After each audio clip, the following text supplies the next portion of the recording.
For over 3 centuries, the American landscape was defined by the lines of control. In New York, the King's Highway began as the ancient pathway Mekawaniunk. By 1704, it was formally designated to honor King Charles II, establishing a rigid infrastructure of colonial sovereignty.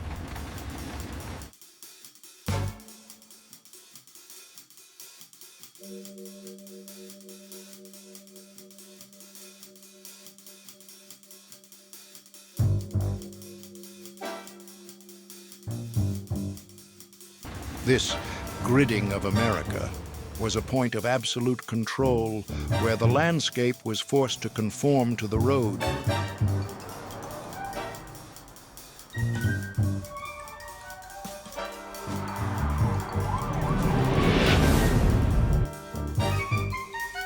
Enter Morris Lapidus. He began his career in New York as a retail designer, where he revolutionized storefronts with curved glass and hidden lighting to better display merchandise.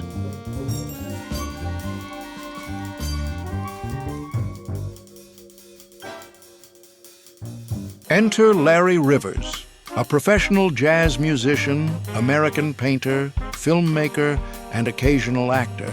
He's been aptly referred to as a Renaissance man, but perhaps he's most often recognized and ironically at times equally underappreciated as one of, if not the key founding fathers of pop art. Critics have often accused Rivers of stealing the spotlight from his own work, but Rivers considered it more of a way to authenticate his work, because his work could not be authenticated by any particular ism.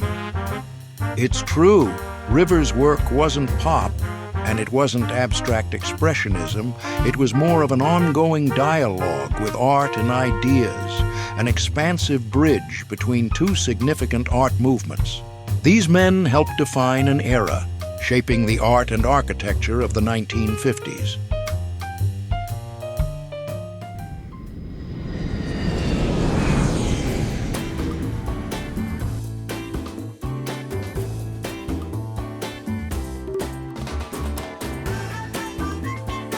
After this very successful 22-year career in retail interior design, Lapidus was asked to be a hotel doctor on several Miami hotels, eventually leading to his most famous creation, the Fontainebleau Hotel.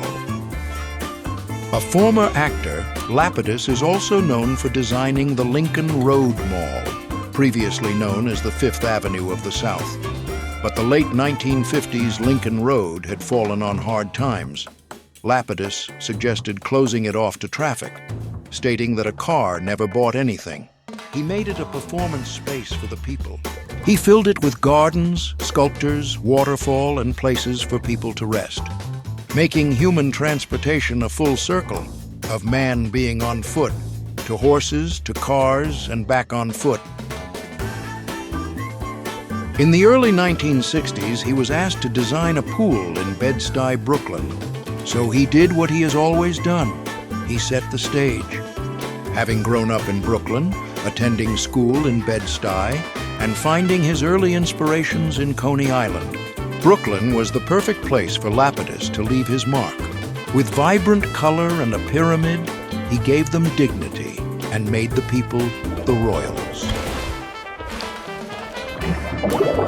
Enter Jean-Claude Basquiat, a seminal American artist who rose from an underground graffiti poet to an international art superstar in the 1980s. He focused on suggestive dichotomies, such as wealth versus poverty and integration versus segregation. He often portrayed black historical figures, including jazz legends like Charlie Parker and boxers like Muhammad Ali, as heroes and saints.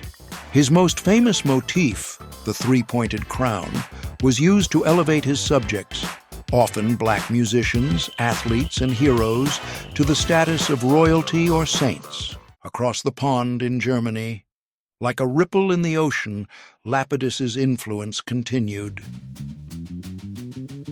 The 1992 monograph Morris Lapidus Architect of the American Dream, edited by Martina Duttmann and Friederike Schneider, was published by Birkhäuser Verlag in Berlin.